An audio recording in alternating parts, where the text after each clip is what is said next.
नमस्कार मित्रांनो, संकल्प न्यूज चॅनलवरती आपल्या सर्वांचं पुन्हा एकदा सहर्ष स्वागत। आताच्या क्षणाची सर्वात मोठी बातमी समोर येत आहे। सविस्तर बातमी जाणून घेण्यापूर्वी आपण जर चॅनलवरती नवीन असाल तर चॅनलला सबस्क्राइब करा, बेल आयकॉन प्रेस करा। राज्यात लवकरच विधानसभेच्या निवडणुकीला सुरुवात होणार आहे। निवडणुकीच्या तोंडावर सर्व राजकीय पक्षांनी तयारीला सुरुवात केली आहे। अशातच आता विधानसभेपर्यंत महायुती टिकणार का, असा सवाल राजकीय वर्तुळातून समोर येऊ लागला आहे। मावळचे भाजप नेते आणि माजी मंत्री बाळा बगडे यांनी अजित पवार यांच्या राष्ट्रवादीचे आमदार सुनील शेळके यांना विरोध करण्यास सुरुवात केली आहे। नुकत्याच पार पडलेल्या भाजपाच्या एका कार्यक्रमात सुनील शेळके यांना प्रचार न करण्याचा ठराव मंजूर केल्याची माहिती समोर आली आहे। यामुळे राजकीय खळबळ उडाली आहे।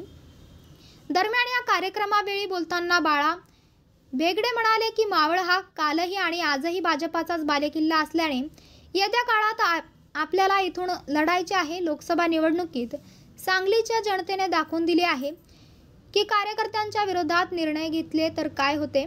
सध्या या मतदारसंघात राष्ट्रवादी काँग्रेसचे सुनील शेळके आमदार असून महायुतीत ही जागा राष्ट्रवादीला सुटू शकते।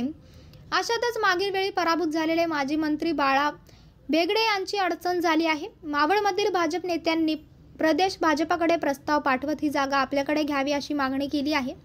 जर भाजप आणि राष्ट्रवादी काँग्रेस पक्षाने मदत केली नाही तर यामुळे महायुतीला तडा जाण्याची शक्यता वर्तवली जात आहे।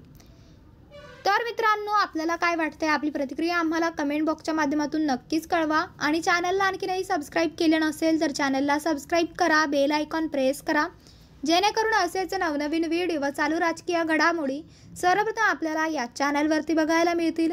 भेटूयात पुढच्या व्हिडिओज, तोपर्यंत धन्यवाद। जय महाराष्ट्र।